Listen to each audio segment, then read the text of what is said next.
Ini belum sampai setengah koridor, udah berasa pengap banget.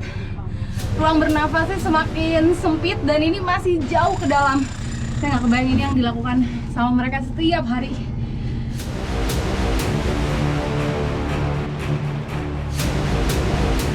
Ini bobotnya berat banget dan sangat tidak terbayang kalau cuaca lagi turun hujan, otomatis ini nggak bisa lewat sini.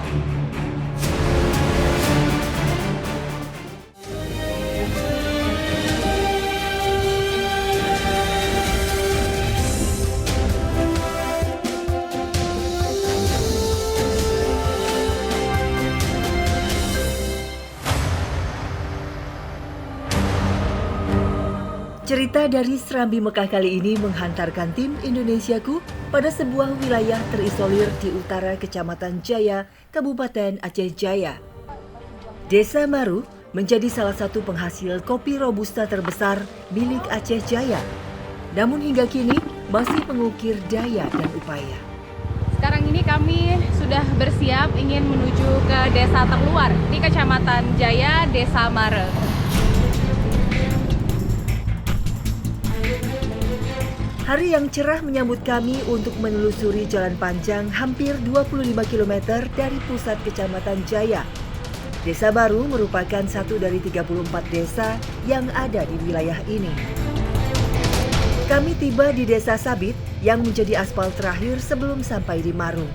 Di sini kami menemukan fakta yang mencengangkan bahwa kini warga Maru seluruhnya sudah pindah ke Desa Sabit. Mereka hanya mengunjungi Maru ketika hendak panen kopi saja.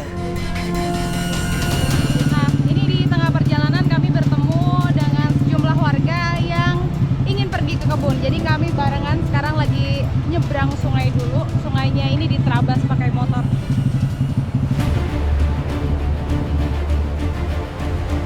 Sejak 2005, pasca konflik di Aceh, sudah tak ada lagi warga Maru yang menempati desa mereka. Hal ini lantaran desa mereka hancur dan tak kunjung dibangun. Warga memilih tinggal di desa tetangga demi anak-anak mereka bisa bersekolah. Kini hanya kebun kopi saja yang tersisa di Desa Maru sebagai sumber penghasilan utama. Di tengah perjalanan, kami bertemu sungai kedua yang harus ditempuh. Bukan dengan dikendarai, melainkan motor harus diangkut pakai kayu agar dapat menyeberang. Tak ada jembatan penghubung di sepanjang Krung Inong. Sungai ini menjadi batas wilayah antara Desa Maru dan Desa Sabit. Kondisi yang amat tragis mengingat inilah satu-satunya cara yang dilakukan warga untuk menyeberang. Ya, dengan cara membopong motor mereka. Sementara motor diangkut, kami yang penumpangnya naik sampan untuk menyeberang. Sungai yang terlihat tenang ini miliki derai arus yang kencang. Airnya jernih, namun di dalamnya terdapat batuan yang licin. Dalam setahun, masa panen kopi hanya dilakukan selama 6-8 bulan. Dari biji kopi inilah warga Maru menggantungkan kehidupan ekonomi mereka sehari-hari. Jerih payah penantian dan kesulitan memanen kopi yang terkadang tak sebanding dengan hasil penjualannya. Itu di tengah-tengah kayu yang membawa motor ini patah. Bisa nggak, Pak? Kejadian seperti ini bukanlah yang pertama kali. Arus kencang dan tingginya air menjadi kendala yang amat sulit. Membawa diri saja harus sangat hati-hati, apalagi dengan membopong motor. Ini bobotnya berat banget dan sangat tidak terbayang kalau cuaca lagi turun hujan, otomatis ini nggak bisa lewat sini. Saya nggak kuat kayaknya, Bang. Nggak kuat. Berat banget, sorry Bang.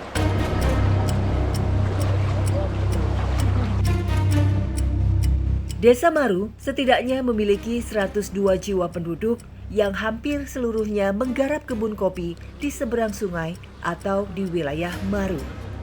Kalau tidak melakoni hal ini, maka tak ada penghasilan bagi mereka. Dua sungai yang baru saja dilewati ini merupakan dua aliran yang berbeda dan seperti inilah kondisinya karena dalam, jadi harus mengangkut, tidak ada jembatan sama sekali. Kendaraan yang lewat selalu seperti ini caranya. Usai membopong lebih dari 8 sepeda motor, saya bersama warga Maru memutuskan untuk beristirahat sejenak. Sungguh perjuangan yang begitu luar biasa demi sebuah penghasilan. Sudah istirahat, sekarang kami mau melanjutkan perjalanan. Dari sini untuk tiba di Mare masih ada sekitar 3 km.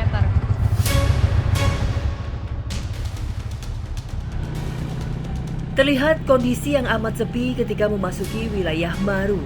Tak ada aktivitas warga, hanya ada kebun di samping kanan dan kiri kami.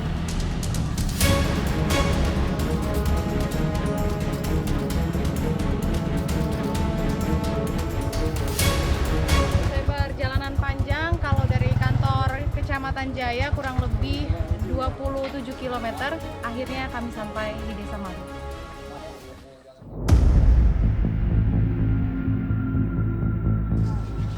Meski sudah tak ada lagi warga yang tinggal, Maru memiliki tanah subur yang 90% ditanami kopi. Saat musim panen seperti sekarang, warga menghabiskan waktu seharian di kebun.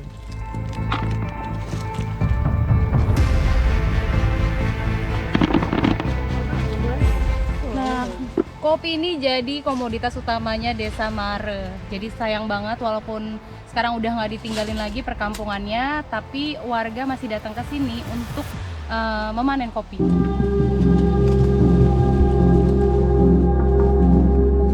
Kalau biasanya jual kopi ini kemana? Ke pasar. Ke pasar. Harga pasar Lamno ya. Sekarang harga kopi berapa, Bu? Kadang-kadang ada 42, 40. Kalau masih baru-baru panen 43. Per kilo? Oh gitu. Nah Bu, ini kan Ibu sekarang warga Mare tapi tinggalnya di Sabit ya. Kalau setiap mau berkebun atau mau panen itu selalu balik ke Mare. Iya. Kayak gini Bu. Emang nggak ini apa Bu, bolak-balik gitu nggak mau tinggal di Mare aja? Mau sebetulnya. Kendalanya itulah. Kendala jembatannya belum. Kalau udah ada jembatan pasti kami ke sana semua. Kan lebih enak. Ya, pasti lebih milih tinggal di kampung sendiri ya, Bu ya. Oke. Terus apa lagi sih Bu selama ini kendalanya? Ibu petani kopi gitu ya. Apa yang Ibu alami kesulitan-kesulitan selama ini yang Ibu rasakan? Kesulitannya ya kendalanya jalan, jembatan, anak-anak sekolah di sana kan. Itu yang sulit. Sungguh kondisi yang memprihatinkan. Mereka sangat ingin tinggal di kampung halaman, namun tak memiliki pilihan lain. Tidak ada sekolah, apalagi fasilitas kesehatan. Hanya pondok sederhana di kebun sebagai tempat berteduh untuk sekedar melepaskan penat setelah seharian bekerja di kebun. Kopi yang tumbuh di sini merupakan jenis Robusta. Usai mengumpulkan hasil panen, kami langsung bergegas membawa kopi ke Desa Sabit yang merupakan tempat tinggal mereka. Disinilah tempat warga mengolah buah kopi hingga menjadi biji kopi Robusta.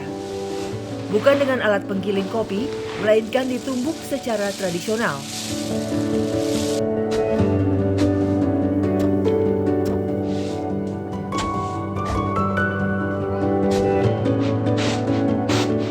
Setelah biji kopi terkumpul, kami mengemasnya di karung untuk segera dijual ke pasar.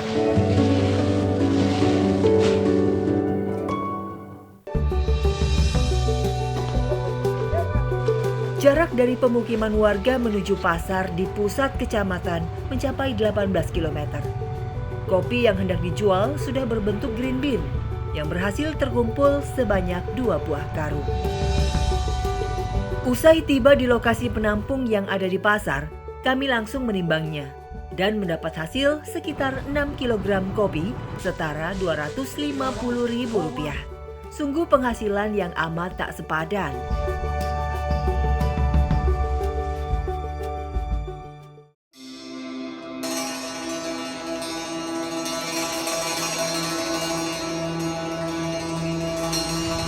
Di lokasi berbeda, kami turut menelusuri aktivitas pertambangan.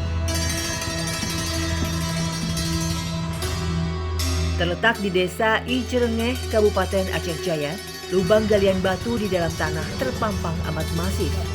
Sekarang saya bersama Bang Safriadi mau turun ke dalam galian lubang. Ini kedalamannya bisa mencapai 25 meter. Bismillah ya Bang ya. Yuk.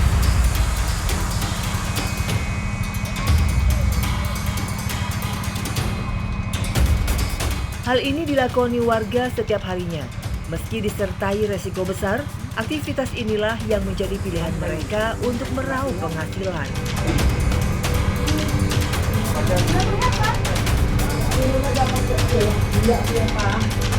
Langkah demi langkah saya tempuh untuk bisa sampai di dasar galian. Mungkin takut jatuh. Ini pegang. Oke. Sorry ya Bang. Jangan lari. Ya. Sungguh bukan hal yang mudah. Ini belum sampai setengah koridor, udah berasa pengap banget. Ruang bernafasnya semakin sempit dan ini masih jauh ke dalam. Memasuki galian lubang sedalam 25 meter di bawah permukaan tanah, bagi saya terasa sulit untuk dilalui. Selain karena tidak terbiasa, saya dan para penambang di sini tidak mengenakan alat keselamatan apapun. Nah ini, Minum. saya akhirnya sampai nih di dasar galian lubangnya. Dalam banget. Dan ini masih harus turun lagi ke bawah sedikit lagi baru sampai di dalam lorong untuk menggali ya Bang. Bang, tolong Bang. Tiba di dasar galian, para penambang bersiap untuk melakukan pekerjaan mereka, yakni mengumpulkan batu yang terdapat di lapisan tanah. Nah ternyata di sini tuh menambangnya menggunakan alat dengan cara dibor untuk mencari batunya. Ini kami sudah berada di dasar galian lubang. Galian di bawah tanah seperti ini merupakan tempat cadangan biji mineral yang terdeteksi mengandung emas. Bagian biji mineral yang terdapat di lapisan dinding tanah harus dihancurkan hingga blok biji atau bebatuan runtuh. Saya pun turut mencoba untuk menghancurkan lapisan dinding blok biji mineral ini.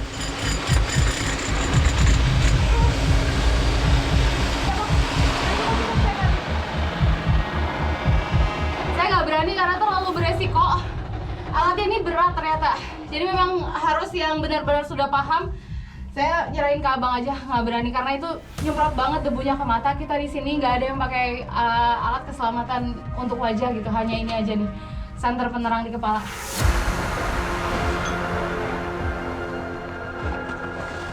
Oke Bang, kalau tadi cerita kan di sini bisa 1 hari ya bisa ada di dalam sini. Itu kalau misal makan gimana?